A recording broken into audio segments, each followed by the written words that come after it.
Everyone thinks because you're a zombie, you don't know good coffee. Well, they're wrong. There's only one brew that gets my seal of approval. Deadly Grounds coffee is my guilty pleasure. The aroma is so intoxicating. It brings all of my neighbors out of the woodwork. Deadly Grounds coffee. Coffee to die for and zombie approved. It's good to get a little deadly. Use the front door! Oh, they're so disgusting.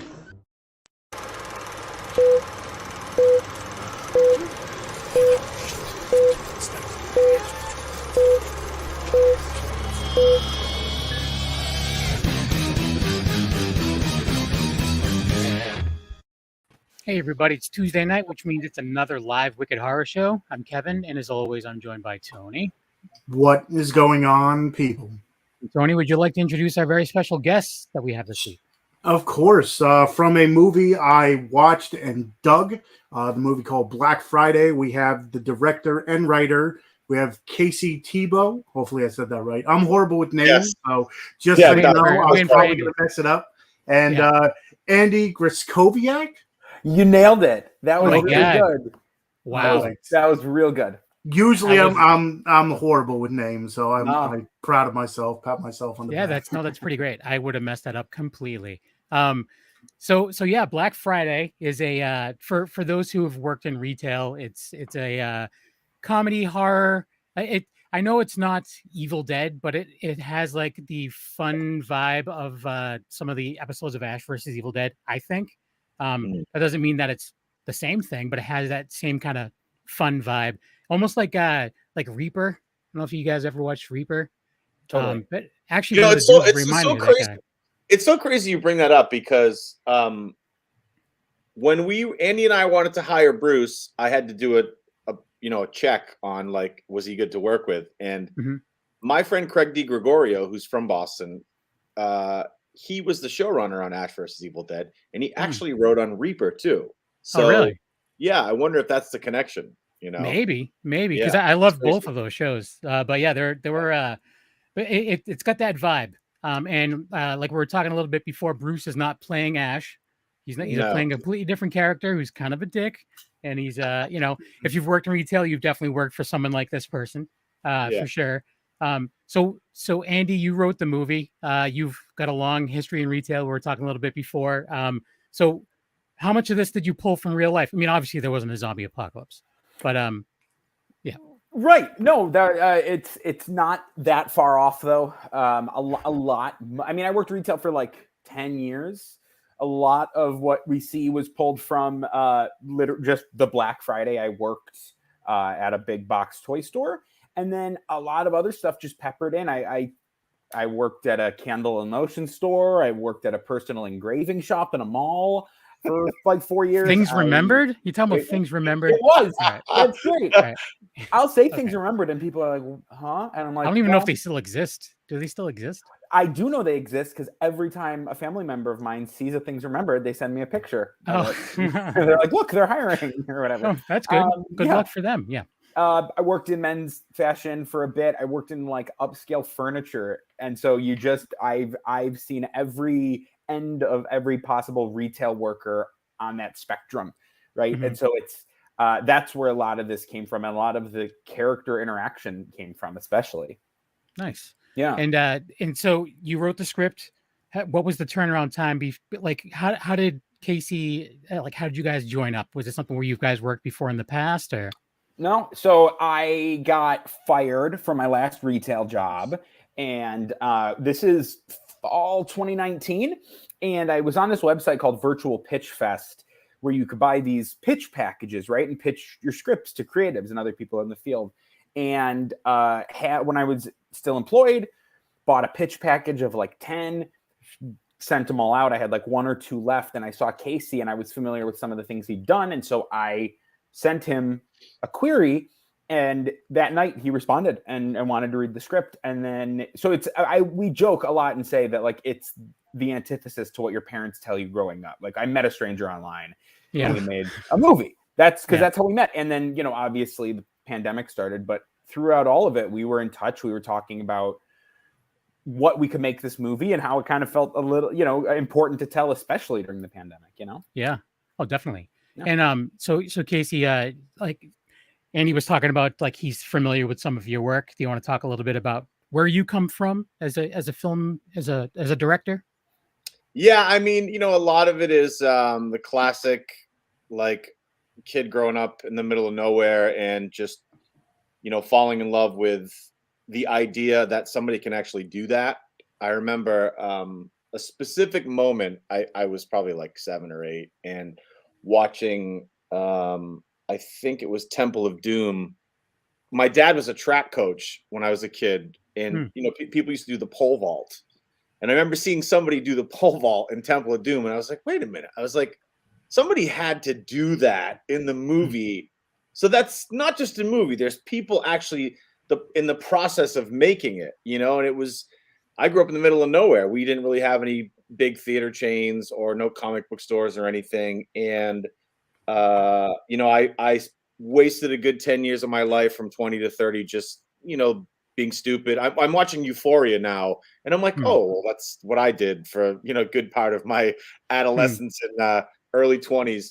And then when I was 30, I was like, all right, if I'm ever going to do this, I need to do it now. So I lucked out meeting the guys in Aerosmith and worked for them for a while, selfishly knowing that if I could use them as a springboard to do music videos and other things, that it would lead to other projects. And then 2016, I did my first indie Happy Birthday, which was a little $500,000 movie.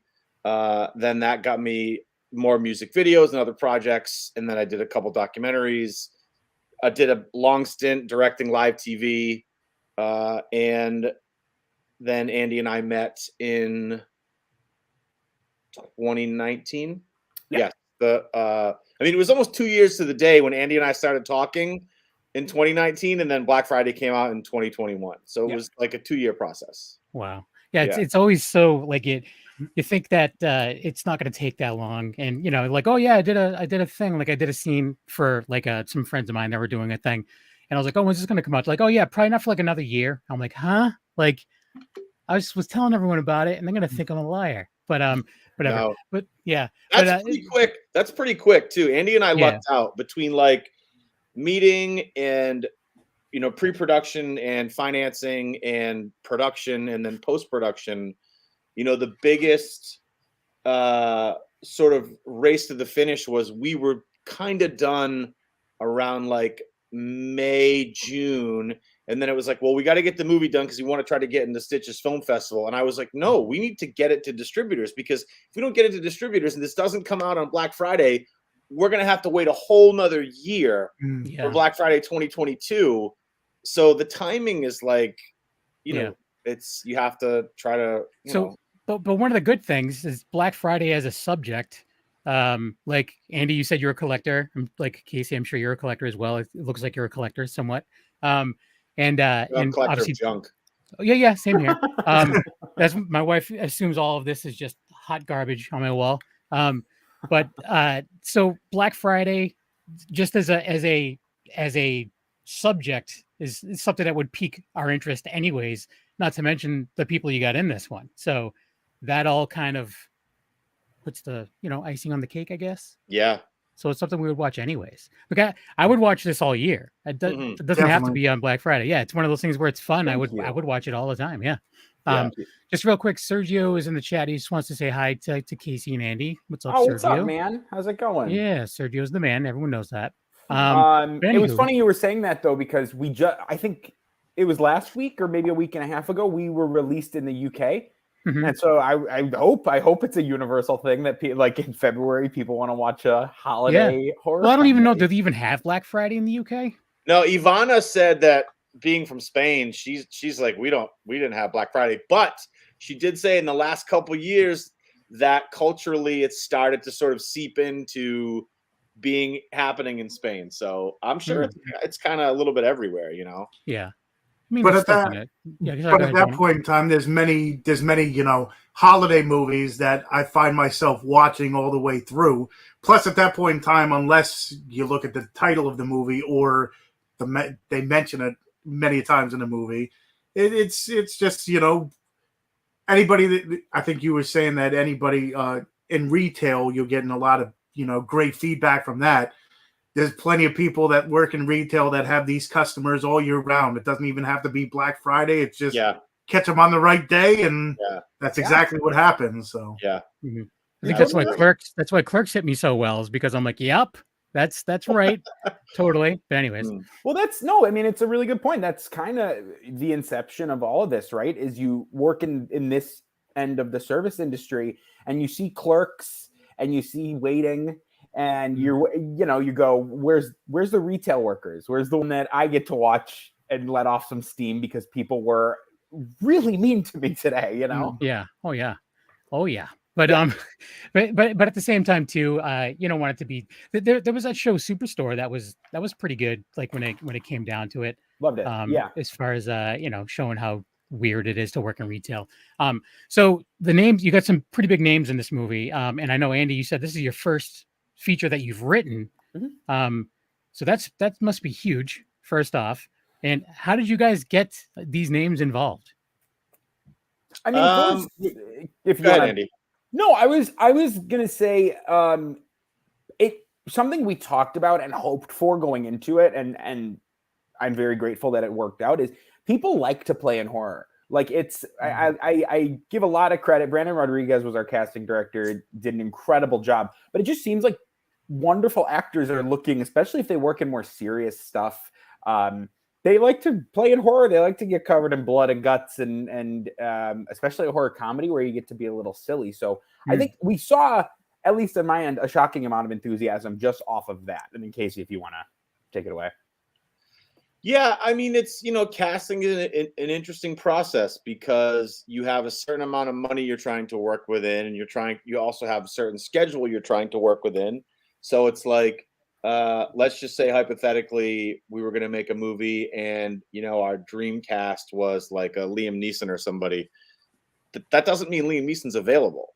It's like I had somebody just inquire about a certain actress for a new feature, and everyone was so excited, and it's like, well, she's busy for the next year doing a TV show. So you sort of come up with a list, and Andy and I sort of would geek out. Like Devin was we needed to cast Ken because he's the anchor of the movie. So we sort of had a list of names, and Andy and I, for some reason, were like, we both love Devin and we thought he would be a great anchor. And then you sort of build, the roles around him. And it's like, well, who do we think works here? Who do we think works here? The one sort of like stunt casting in the movie was Michael, because Michael and Devin have the same agent.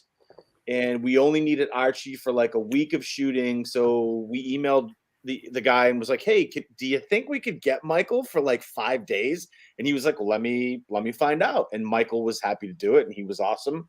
Ivana was somebody that I had high on my list early on. Andy obviously loved her as well. She's probably the nicest person you could ever work with. And Bruce was one of those we're looking at casting sheets and it's like, we can get Bruce Campbell? Like, really? And it worked out with his schedule. It was a weird schedule because we shot between Thanksgiving and Christmas. So there was we shot for 5 days, then 2 days, then took 3 days off, then another 5 days, and then 2 days, and took, because it was just weird. But it's casting is probably one of the more difficult and frustrating parts of the process, because when you shoot, you're on set and you get it done and everything's fun, and then you edit and it's great and everything's fun, and when the movie's out, there's nothing you do about it. But when you're casting, especially a movie like this where it's an ensemble, like this person's not available, and then you take another week, and then this person's good but they want too much money, and then it's another week, and it's like it can be super frustrating. It's discouraging sometimes. Yeah. Well, I mean, you got a pretty solid cast here, though. So I mean, it worked out to where it's, like I said, that even though it's a horror comedy, just because Bruce is in it, people are going to be like, I need to check this out. Yeah. And then they're going to be like, oh, this is awesome. So I'm going to add this to my list of Christmas movies I watch every year. Right. Yeah. What are you going to say, Tony? I was going to say, because Andy mentioned, everybody kind of wants to play in a horror movie.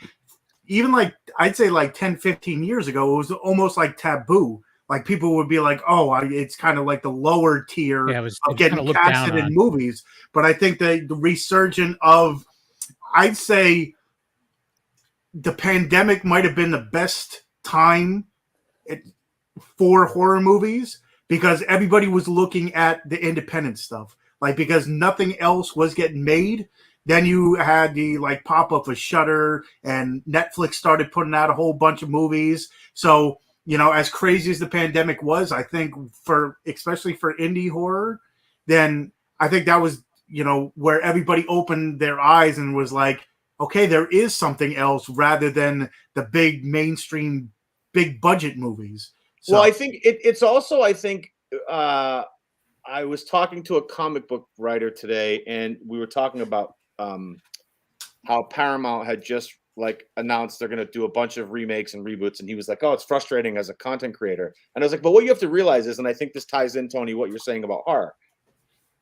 If Warner Brothers announces that they're going to make a Batman movie and Robert Pattinson's Batman, then you have every fan on the internet talking about him and his new suit and the new Batmobile for 2 years. That's free advertising for Warner Brothers. And I think what's happened with horror is there are huge communities of people that love horror movies, love horror conventions, comic book conventions. There's a lot of nerds out there, and the internet finally was the place for everybody to gather. So I think that when you're dealing with something like Black Friday, Bruce said something really profound. I read it in a podcast he had done before we did press for the movie. When Evil Dead came out, horror was like one step above porn. Like, if you think about cinema history, in the late 70s, like there were these weird like amalgams of porn and movies like Caligula that were sort of movies, but sort of porn at the same time. Things like Evil Dead were considered like fucking bottom of the barrel. So to see horror come as far as it has, and people rejoicing for like the Chucky show or the Scream reboot or whatever, like the last Scream movie, it's pretty amazing to see for sure, Yeah. And as a lifelong fan, I mean, it's kind of a double-edged sword. Double-edged sword. I don't know what words I said there, but but yeah, so like, because I love it, but at the same time too, I find myself disappointed, like when they change too much or whatever. You know what I mean? Like, totally. For example, the new Texas Chainsaw Massacre. I'm just gonna throw it out there. I mean, it was good, but it also was extremely lazy in my eyes. But that's just me. So I mean, I think Andy can attest. We sort of went through the same thing. It's like Black Friday came out. There are people that love the movie, and there are people that fucking hate it. Like, there was a guy who was like, "I can make a better movie with my dick and balls," and it's like, we were like, "Prove it." Yeah, let's see. No, it's interesting, right? That these are all great points, and it's I think what's cool about where we live now, and Tony, you mentioned Shudder. There's such an abundance of horror, and I think, at least I wear it as a badge of honor. I think we created something that is a very niche, kind of silly, gooey movie, and it belongs in a certain corner of the world of horror. And so, if somebody finds it and doesn't like it, but they like horror, I hope they find something else. There's a lot of it now. And when somebody finds it and they contact us and they're like, "This really spoke to me," it's like, great, that's who we made it for. You know what I mean? And so I love that. And I've seen both sides of the argument for Texas Chainsaw, and it's like, I hope somebody walks away from it going, "I loved it," and it was exactly. That's what I've said too. Like when someone's like, "Oh my god, it was the best movie," I'm like, I'm psyched that you like it that much. Here's what I didn't like, whatever. And it's just like, that's the one thing too. If someone like, I can make a better movie with my dick and balls, that's not constructive at all. Like, that's not giving you any reason of why he didn't like the movie. Right. That's just putting it down for the sake of putting it down. At least it's a kind of like a step up though, like, because then you get the other people, the so-called critics, that are like, the movie was horrible. Why? Because it sucked. Why? Because I didn't like it. Right. Why? Well, it's weird for us too, because we have like the New York Times giving us a great review, and then some of these other like horror fans like, "Oh, it was fucking terrible." And I mean, you know. But that being said, they would be the first people at your booth at a convention if you were signing stuff for Black Friday. Well, you know what? I'm just letting you know. Here's the other thing I don't think people talk about enough. So when Andy and I decided we wanted to go with Devin, you know, I'm good friends with Seth Green, and I was like, oh my God, I forgot they did Idle Hands together. I was about to. And I watched Idle Hands because Devin and I, for a while, we tried to pitch Sony an Idle Hands sequel where he was a dad and he had a daughter. There it is. Right. He had a daughter. Tell me this is not a great idea. Devin and I pitched Sony an Idle Hands sequel where he was a dad and he had a daughter, and the same curse that afflicted him in the original went into a locker room of teenage boys, like a football team, and it was all about like their dicks being possessed, and they were chasing his daughter for like the entire movie. Right. But my point is, the Rotten Tomatoes for Idle Hands is like fucking 12% or something. And I'm like, I think that making a horror comedy might be the hardest genre to get, because it's either not scary enough, or it's not fucking funny enough, or it's not hitting the right notes for certain people. And it's like, you know what, man, you just, it's tough, and you just do the best you can, you know? Yeah. Me and the other guy who was supposed to come on, we've always had that, because myself, growing up with like Idle Hands and stuff like that, horror comedy is my, like, how there's all subgenres. That's definitely my favorite out of everything, because I love having the mesh of, you know, because with comedies, if it doesn't hit, it doesn't hit. Horror movies, right. If it's just one thing, you know, with horror comedies, it's like, okay, you're going, you know, seeing someone get killed, but then there's something that it's like, okay, now I'm laughing because of it. So having that in everything, and in music with different, like, I love when you could take two separate things that, you know, shouldn't go together and then mash them together and they work. So that bait and switch is like my favorite move in movies, right? I'll always remember the first time I saw Shaun of the Dead, because I saw it in theaters. And I remember that first chunk of the movie, you're like, oh, they're throwing the discs and it's silly and it's kind of, you know, it's a zombie comedy.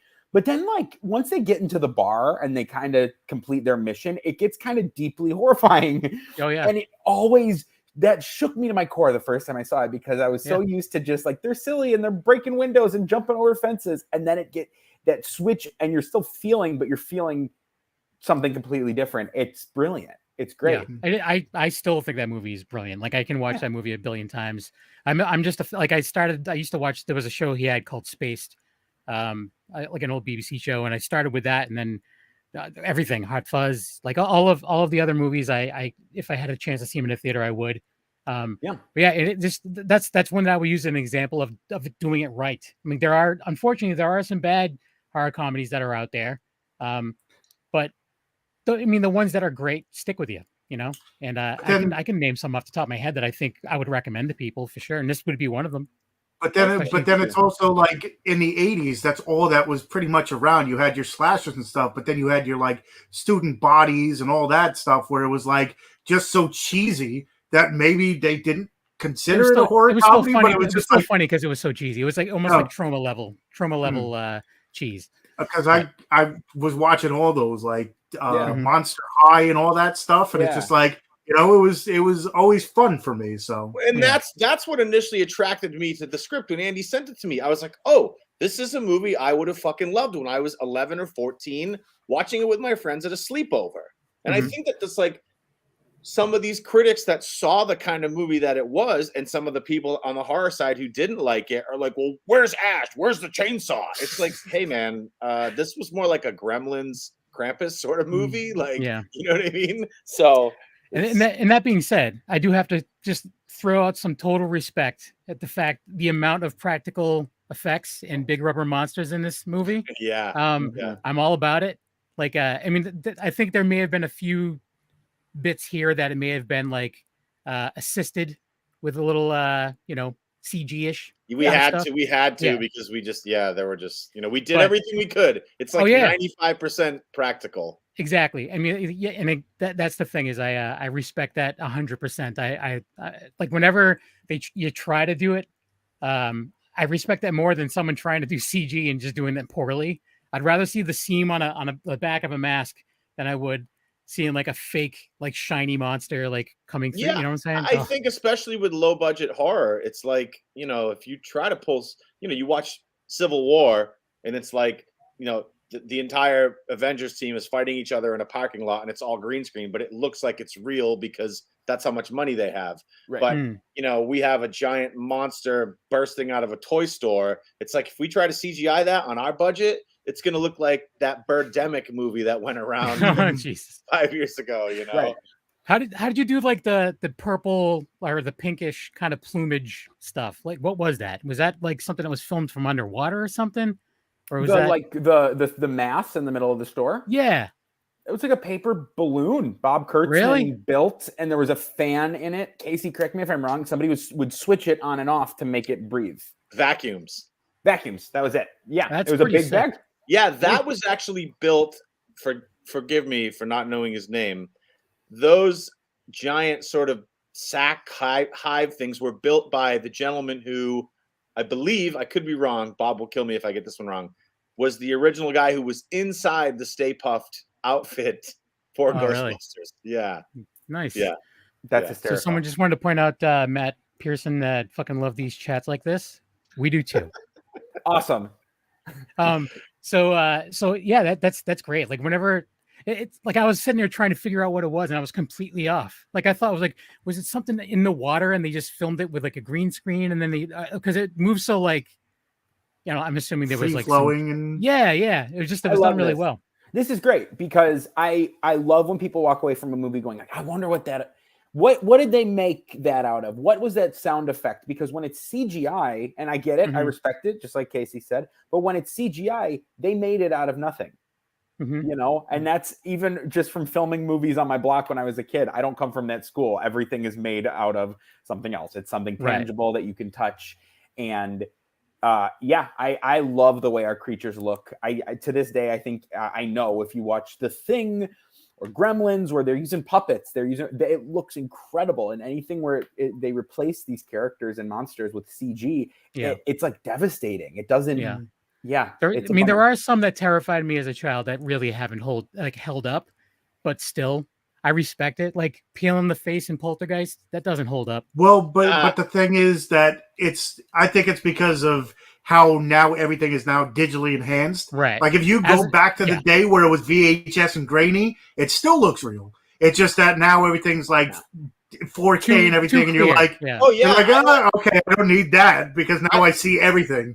No, I had a huge fucking aha moment probably maybe 8 years ago watching A New Hope on Blu-ray and noticing that Anthony Daniels had like a shirt with wires painted on it. I was like, oh, I was like, oh my God, I've seen this movie, 50 times, 100 times? Yeah.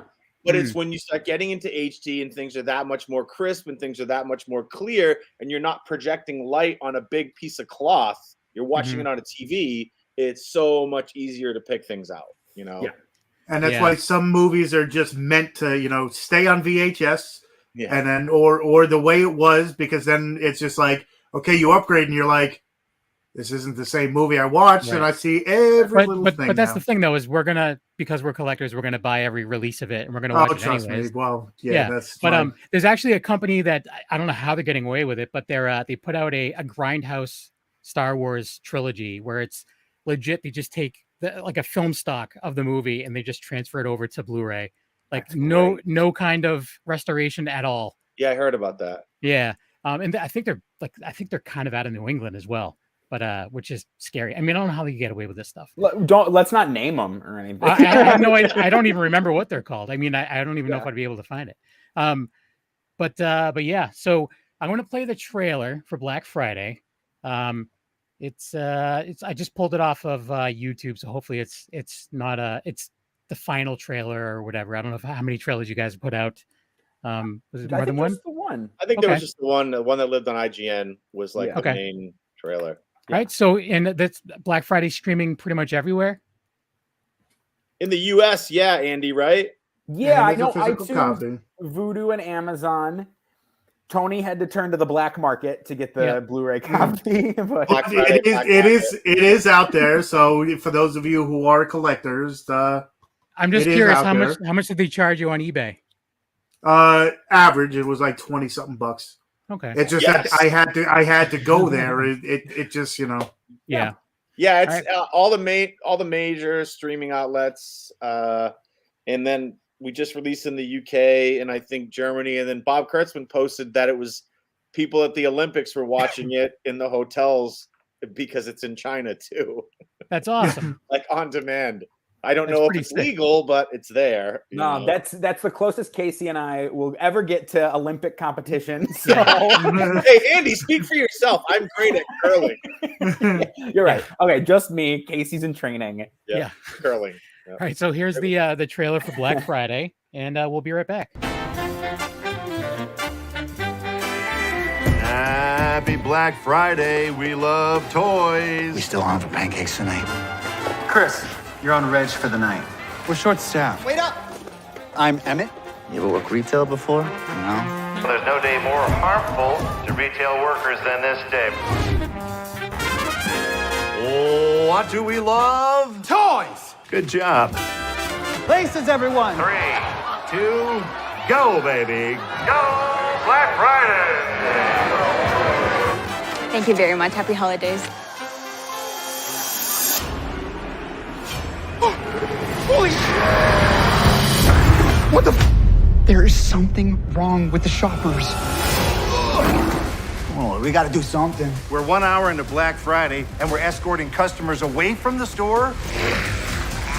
No. Was that the new guy?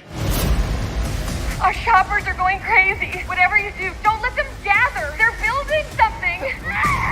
At this point, we're just in their way. We're gonna have to fight.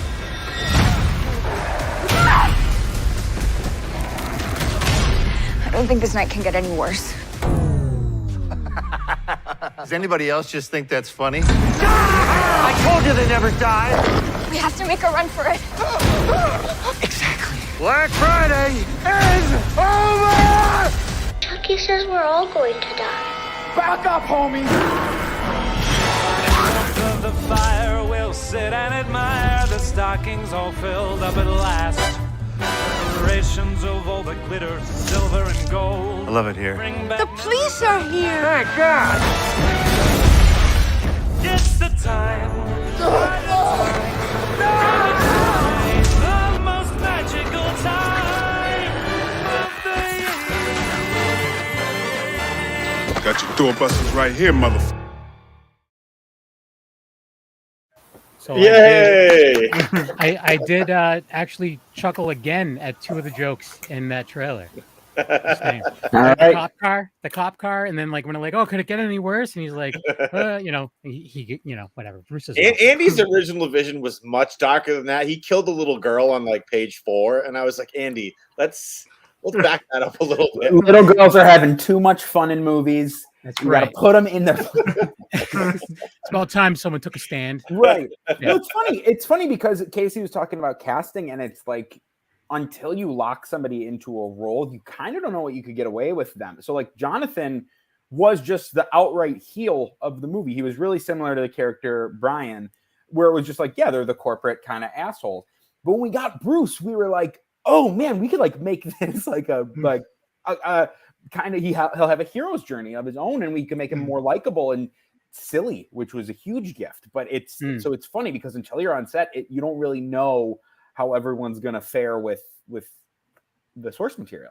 Yeah, and it's funny because working in retail, like you had every different character had that.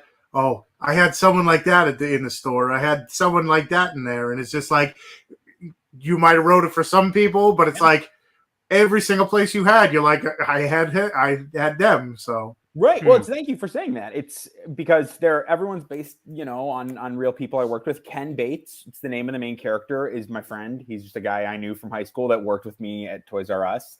And, but obviously it's not exactly him. Ken in real life is my age. So he's not a father of two young girls.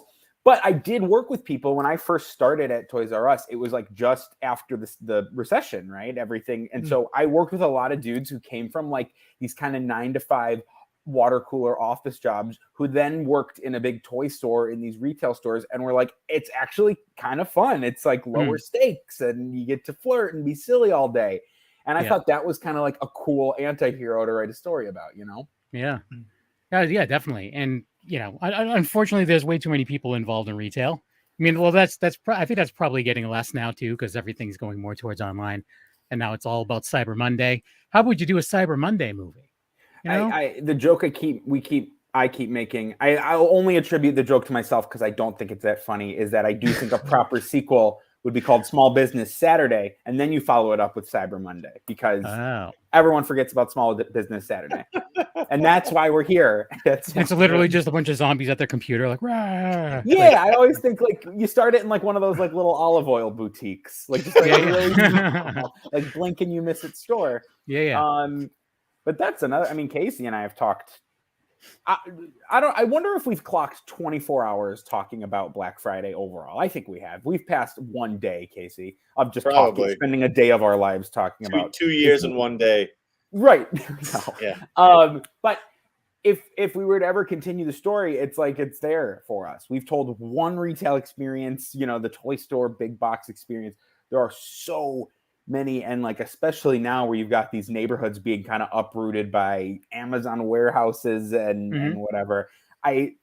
The concept of a Cyber Monday horror movie does not feel that far out of reach. Yeah, actually, I was walking through IKEA. I was walking through IKEA and I was like, oh, this is like, you know, yeah. It's bleak. Because when I worked, one of my last retail jobs was e-commerce. So it was a store where it was like, you come in and order something and we send it to your home. And I think right before I left, they showed me that our entire job could be, because we were measuring men for clothing, they showed us that our entire job could be replaced with an app, like that a phone could do it. And it's just like, we sat there with the tape and would measure necks and sleeves. And they're like, yeah, your phone could just take a picture of you now. And so it is, it's jarring. I don't know. I mean, then you have the older generation who refuse to go that route. So they're keeping the jobs available, I guess. Right. People like my dad who don't want to touch a smartphone, but you know, whatever. It is what it is. So Casey, you've rubbed elbows with Aerosmith and all these other cool people. Yeah. So it was, you know, I'm sure you didn't get any kind of starstruck on set. Andy, did you happen to like maybe get a little like, holy crap, I can't believe I'm actually working with these people? Like most starstruck I got was Bob Kurtzman. And that's like the weirdest thing to say. He made our monsters. And early on, like I'm talking like October 2019, when Casey and I are talking about like, let's try to make this movie. The example I cited in every conversation was Tusk. That was like I at the time it was about 5 years old. And I said, that was the last time I went to a theater and saw like a creature design that really kind of shook me to my core, right? And so I would just say, whoever we could get, you know, closest to Bob Kurtzman, because that guy, he really knows how to make a monster. And then we got him.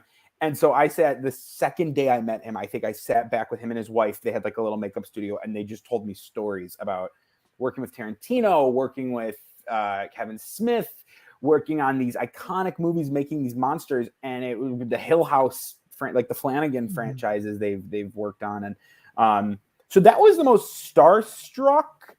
And then the other, obviously, like Bruce, I just thought, like, I don't think he's going to care. Like, I think he's just going to kind of keep to himself. And he was like shockingly personal, not shockingly, but just like really talkative, really, you know, a court holder. And so that was cool. I wasn't starstruck as excited as I was. And it's funny because you think you're allowed, or you think you've got it bad making a movie and the things I would think of things to complain about all the time. I'd be like, oh, it's cold, or it's this, or it's that. And then Bruce Campbell brings you down to earth because he'll tell you a story about making the Evil Dead. And he'll be like, I was up to my thighs in mud. And I'm like, okay, he's like, did you notice the scar on my chin? Yeah. Seriously. That's exactly. But so yeah, it's pretty great. I would probably lose my mind being on some of these sets. So I'll just live through people like you.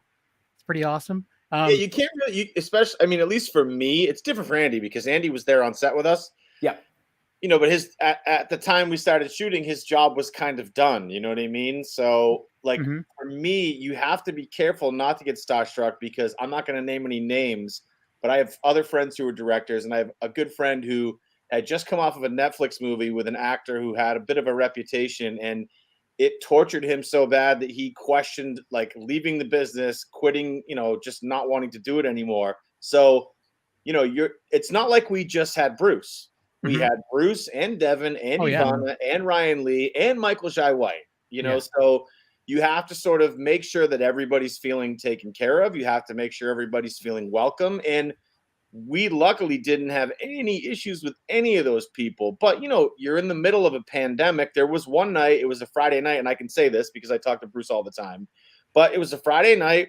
We were shooting Devin, Ivana, and Ryan when Bruce is making his speech. But Bruce is such a gentleman that he will come on set and do his lines with people. Not all actors do that. If you work with someone like, Travolta or Bruce Willis, they do their lines and then they get a stand-in to do the reverses. But, it was getting late. Bruce wanted to leave, and like he started getting a little bit, and I could tell he was getting pissed. But you have to just make sure that you try to be human with these people and understand that they also have wants and needs. And I think the minute that you go into something being starstruck, some of these people will realize that they have an advantage over you, and that could potentially hinder their performances in the movie, because the actor-director relationship becomes one-sided. Yeah. After that, at least I think. I could be wrong. I mean, I don't make movies, so there's certain people I tend to lose my shit around. But surprisingly, for as many times I've met Bruce, I think I would actually be kind of comfortable around him because he is so approachable and so nice. The times that I've met him, the first time I met him was a signing for If Chins Could Kill, story of a B movie actor at Tenet Bookseller in Worcester. And like everyone that was in line, he sat down and talked to them for a good 10-15 minutes, every single person. And it was like, you don't see that anywhere. Like, it's usually just like, okay, thank you. Okay, thank you, whatever. And it's just like, he took the time and stuff like that. So ever since then, I'm like, as a dude, even I like Bruce Campbell, even as just as a human, like he just seems really cool to me. He was great. Plus he makes cool characters too. But yeah, everyone else, like I told my wife that Devin Sawa was in this movie. She's like, "What? Is he gonna come on your show?" I'm like, "No, he's not." I'm like, she's like, "Well, then I would actually watch if he was on your show." No, we got the writer and director. No, I'd rather talk to you guys. And then I was gonna say too that bringing up how cool they are and down to earth they are, but that's the thing too with all these people that are again our critics. They have no idea. Like we've had people on the show where we call them kind of the Rat Pack because they work together all the time. So it's like you do a movie after movie after movie, you get to know each other, and it's almost like family. This is, on the other hand, you have people that have been in the industry for many years, so they all have their own attitudes and own personas. That it's like, okay, now you're bringing people that may have never worked together, and it just adds on to that. So I give it to you. It's not like I don't give it to other directors, but I must give it to you more because again, who knows if they have big egos or not beforehand. It's like never meet your heroes because you might think they're one way, Casey, and then Casey, you were saying that you actually did some like you put out some feelers to see how it was to work with like certain actors and stuff before, right? Yeah. I like I said, my buddy Craig he worked on Ash vs. Evil Dead, and a lot of the agents and managers will know who's good to work with. It's like this actor may be a great actor, but nobody likes to work with them. The first intel we got on Devin was he was great to work with and other actors like to work with him, and I think that goes to show you with his recent success in Chucky. So everybody, and every actor's different. Ryan would frequently ask for multiple takes. Ivana usually only needed one because for some reason she nails it on the first take every time. Devin seemed to be a little more serious about his acting. And Bruce just was Bruce, what I mean? So everybody's different. I can imagine when you're dealing with something like like a Face Off or something, and you're dealing with two huge personalities in Travolta and Cage, or even something like a Con Air where you have Malkovich and all these other guys. Like that's got to be fucking nerve wracking, Yeah. So. I mean, those people are fantastic, but I like even just watching interviews with some of those guys, I'm like, I don't know what it would be like to actually work with them. Like John Malkovich is a weird dude. Yeah. A friend of mine worked at Pier 1 in Manhattan, and he went outside for his break one time, and John Malkovich was just hanging out in the alleyway, and he just like looked at him like, what are you doing here? It's just like, this is where I take my break. Sorry, dude. And like, he just like very strangely, uncomfortably walked away. I'm like, I don't know. It's whatever. People are they're just different. But just real quick, Alfredo saying, hey, what's up? I'm here. What's up, Alfredo? What's up, Alfredo? And Matt is saying that Up to My Thighs in Mud needs to be a t-shirt. I'm sure it's yours. I'm sure Bruce will put it out. I'm cool with that. Yeah. If I could just, I'm so sorry because I wanted to add on to what Casey was saying. It was a little intimidating because at least between Bruce, Ivana Ryan, and Devin, these are all people who have like been on films. I think the oldest one, like Bruce started acting around like 19 or 18, and I think he's the oldest one out of all of them. Like they're the latest into the business. So there was the part of me that was like, okay, they've probably got standards, and so that's nerve-wracking. But I was also going into it super nervous for Stephen Peck because just in this field of people who have been working their whole lives in film, and then Stephen had an incredible audition, and we loved them the first time we saw them.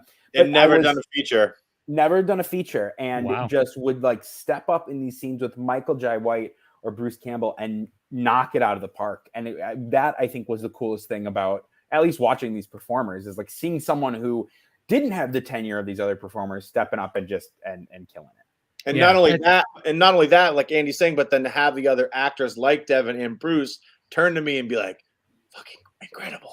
Like that's awesome. What a great find, because I've been in the other situation where some of the actors are like, where the fuck did you get this from? Do you owe him money or something? I don't get it. Yeah. But yeah, that's pretty it's pretty awesome. So I thoroughly enjoyed it. Are you guys working together again in the future, you think?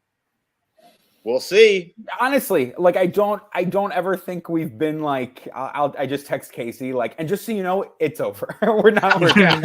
No, it's always lose my number. The movie's done. Yeah, I think we're open to it right now, just very much existing in the world of Black Friday. If I am the first one saying this, so I hope he doesn't disagree. But if we got to return, especially to this world, I would do it in a heartbeat. It would be awesome.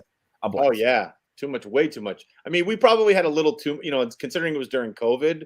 Like we probably had a little too much fun. Like I still talk to, or I see some of the crews. We had a lot of New England crew, a lot of Boston crew, and they're like, man, that was the funnest time I've ever had on a movie. Like, Andy was there with his wife, and like, we had like coffee trucks and lobster roll trucks, and like it was just a really fun movie to work on. And I think that, a lot of times when you work on certain films, there are producers and directors who have sort of a Gestapo attitude of like, no fucking around. Everybody fucking be quiet. I'm an auteur or whatever. Like, I'm not going to do that. Like, it's going to be, dude, like, lucky we are to do this. We're so lucky to work in this field and to be on set with Andy and me and Bruce Campbell and Devin Sawa. And you have to just, I think, have fun with it. So, that's our philosophy. And it comes across. It comes across. It seems like it was like the movie doesn't feel like, it just feels lighthearted to that point. Like it's not like my wife watches a bunch of horrible, and she's probably gonna murder me, by the way, because she's right on the other side of this wall. Awesome. And I'm talking about her, but she watches like all the Lifetime and Hallmark movies, and those try to act like they're lighthearted and stuff like that. But you just like, this is just a paycheck for these people, a lot of them. But this one, like, it seems like they were having fun. So that's it kind of comes across, and that's when Tony was talking about like this whole, like, we call it like the new Rat Pack for independent horror. Like they all seem like they're having a good time too. So it kind of comes across in their movies. So it's like, it's kind of almost good to find those people, especially if you're not as in the industry as much as people like Bruce and Devin. And we were literally one of the last couple of days of shooting were on the roof in Attleboro, Massachusetts in December. It was like 12 degrees or whatever. And Devin is literally texting everybody, like, because he wasn't in that scene. He's texting everybody like, in bed with a nice hot cocoa. Seriously. So it was a good attitude for everybody all around. That's pretty awesome. Yeah, that's awesome. And the other thing is too, I was wondering, just because of how crazy some of the the scenes were. Was there anything that went a little bit more awry than you would think? Because that's the other thing that like a lot of these critics don't realize is because, there's crazy stuff that happens on set all the time. And then especially if you have time restraints and all that stuff, everybody thinks they know what goes on, but they have no idea what goes on. So is there anything like crazy that happened or... Andy, do you remember anything? Nothing crazy. Like we had 2 or 3 things that like maybe 2 that we were nervous about just because I was like, we only have one front door to drive a car through, and we only have one bathroom wall that they built the breakaway wall. Yeah. And I was like that. So those we got to nail. And they both went great. And the takes we got are the ones in the movie. So it looks wonderful. But I remember meeting the guy who would drive the car through the front door and being like, so are you sincerely having a conversation with him and going like, so are you like a structural engineer? And he was like, huh? And I go, like, where to hit a building so it doesn't collapse. He was like, no. And then I said, okay, do you have like a helmet or like a special seatbelt? And he was like, no. And I said, so who are you? And he was like, I'm just the guy who was willing to do this. Like, that's what a stunt person is. It's the person who's like, yeah, I'll drive a car through a sure. Yeah, I'll do it. Doorway. Whatever. So, I'll sign off on that. Yeah. The other one that was hairy was the first night of shooting. Ryan and Devin were in the Ken's car, and the ambulance was screaming by. And it's like Devin and Ryan were actually in that car, and it's like if Devin took off at the wrong time, that ambulance was like going by at like 80 miles an hour. Like that would have been not so great, But other than that, I mean, I think Andy covered. The only thing that was a real pain in the ass for us was because of COVID was we hired David Kruta, the cinematographer, because he's so good with atmosphere and stuff. And, we wanted to light the toy store up with fog and smoke. And like, we couldn't use any of that because IATSE and SAG told us no particles in the air at all. So that all had to be done in post. We weren't so happy with that, but it is what it is. It's a movie made during COVID. So it wasn't obvious to me. Right. So right. I think David would tell you differently, but he's an artiste. So right. Exactly. Everyone hates their own work. Everyone's just like, whatever. Right. I don't even look at it. So we have someone who actually came over thanks to Tony. He found him on his TikTok. It's a great podcast and guest. So there you go. Yep. So go check out Black Friday, Justin. I don't know if you've done it already, but you should. There you go. There's so great physical copy, because what I'll do is I'll go on and show off what I have in my collection. So everybody that watches me is, brush my own shoulder off, but it's one of those things where there's such a huge community everywhere, like movie community, that it's just like finding people through the woodworks. I'm like, I'm a huge movie buff, so I could talk hours and hours and hours about movies. So maybe people have never heard of Black Friday. So I'm like, hey, listen, you got to come on, listen to, behind the scenes. Like I said, people think they know, but they have no idea. Right. So that's why I love doing these podcasts. We've heard so many like horror stories. There was one movie where they had the movie like completely like done. It was completely done. And someone broke into their house and stole their masters. They had to re-edit the whole movie. Bad. Yeah. I don't even want to think about that. Yeah. That was the movie 420 Massacre, if anyone cares. I've seen Massacre. It. Yeah, it's a fun movie. Yeah. I'm watching Jamie it all. Bernadette. I'm trying. Yeah. I do too. So what do you guys have next? Because we're going to be wrapping up in the next couple of minutes. But what do you guys have besides Black Friday? Anything else in the works? I know, Andy, you're living off of the joys of Black Friday right now. I am, but always churning stuff out, trying to get stuff made, and I love horror. I'm existing in the horror space. I've written a couple other like holiday horror projects. Nice. Right now trying to get this like tween slasher off the ground, which is insane to say, but it's really funny to work in. If it's a fun thing to pitch to people when they're like, what? So that's what I'm doing now, but same thing, just loving slamming genres together and seeing what we can do. Nice. Yeah. Casey, what about you? I'm trying to cast. I don't know how I can explain this without giving too much away. I'm trying to cast an older actress, whether it's Jamie Lee or Sigourney or Helen Mirren or Kathy Bates, in a script that was sent to me by a peer who is very well respected, and it's basically a gentleman is not doing some very savory business dealings. His house gets invaded, and his mother-in-law, who's basically catatonic, comes to find this magic thing, and she turns into the supreme ass kicker. So it's like fucking John Wick meets grandma.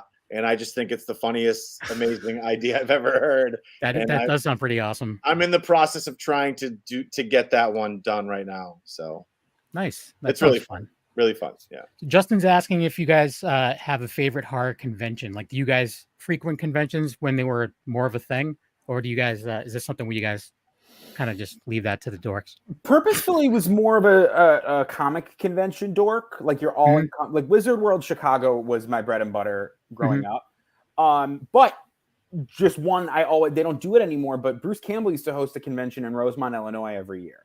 And that was always super cool because who goes to Rosemont, Illinois? That was like 20 minutes away from where I grew up. But that was always, it always was one that was so cool because it was like Hollywood was coming to us a little bit. And like up until it ended a few years ago, he was getting like A-list guests and doing these awesome screenings. And that, it was stuff like that would get the word out about smaller horror movies in the Midwest. Nice. Yeah, I love the Rhode Island Comic-Con and Boston too. But the thing about Rhode Island is it's crazy. Tony was talking about horror and how it's changed in horror communities. And we just went to Rhode Island a couple months ago, whatever it was. And Matt Lillard was there, and the fucking line to see him was like down the entire convention. And this was before the last Scream movie came out. And it's like, that just goes to show you the power of like fandom and the power of Comic Con and comic book conventions and stuff like that, and horror conventions. Like, Matt Lillard is like a beloved actor in that community. So, fucking great for him and great for his fans too, Yeah. Rhode Island's a good time. It's just, I haven't got the nerve to go back yet just because of everything. Because it's so shoulder to shoulder at Rhode Island, because they get like amazing guests. Yeah, like I'm not going to take that away from them. Did you ever hit up Rock and Shock when Rock and Shock was a thing?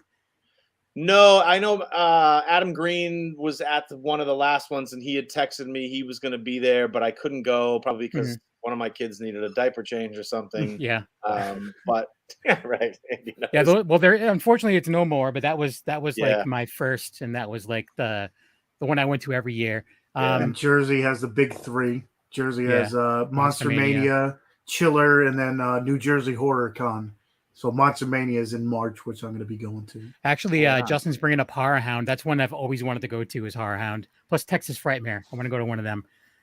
But anyways, it's just about that time. Great. They're all great. Yeah, they are. They're all great, and they all make me very, very poor because I just buy way too much crap. Awesome. And then stick it to the wall and call it a day.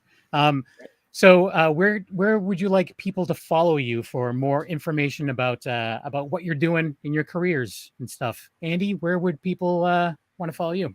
Yeah, I'm on Twitter and Instagram most proudly. I still have a Facebook, but I'm not that proud of it. So find me on Twitter. I'm at Andy_Griskowiak. I think I'm the only one. And then Instagram, I'm at Captain Andy Griskowiak. So find me. Let's hang out. Yeah. What about you, Casey? My only option for social media is my OnlyFans. So there it is. Yep. Oh, snap. Yeah. No, I'm actually a huge supporter of OnlyFans. I'm completely being sarcastic. On Twitter, I am Casey Shoots. So it's CASEYSHOOTS. And my Instagram, I'm not sure. It's Casey Patrick Tebow. So either one works. Cool. Mostly pictures of my children and Black Friday. So, but whatever. Like there's certain like horror celebrities that I follow, and they post a lot about their family. Then when I see them in a convention, I'm like, oh, congratulations on your daughter graduating. It's like now I can talk to you about something more than sleepaway camp. Yeah. So Tony, where can people follow you besides your TikTok where you twerk? Okay, so I never twerk on my TikTok, but anyway, Tony Has Nine Fingers on YouTube, where I do movie reviews, unboxings, like anything movie related will be on YouTube. Tony Has Nine Fingers on Twitter, which I hardly ever use. Tony Has Nine Fingers on TikTok, where I'll show off movies, do reviews. Tony's Movies on Instagram, where I show off the movies behind me, and of course here every Tuesday night on the Wicked Horror Show podcast. And also check out our Instagram, Wicked Horror Show, for, previous guests or anybody that's going to be on. Kevin makes those little thumbnails, so props to him. So check out, like I said, for future or past guests. Kevin?